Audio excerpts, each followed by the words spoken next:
পৃথিবীর সর্বোচ্চ শিব মন্দির তুঙ্গনাথে আমরা পৌঁছলাম। আমি ভাবতেও পারছি না আমি হেঁটে হেঁটে।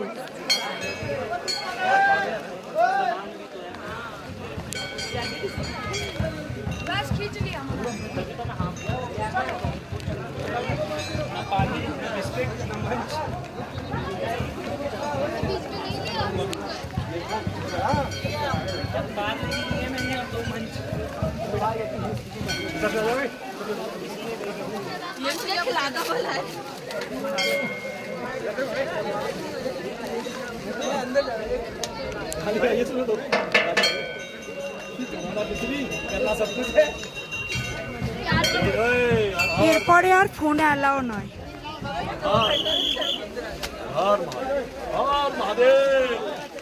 মহাদেবের নাম করতে করতে প্রচন্ড বৃষ্টির মধ্যে আমরা পৌঁছেছি, এখন আবার নামতেও হবে।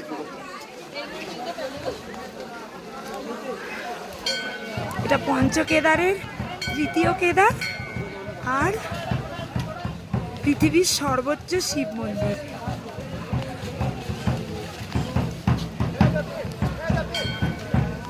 আমার এখান থেকে যেতে ইচ্ছে করছে না, কিন্তু প্রচন্ড বৃষ্টি, আমাদের যেতেই হবে।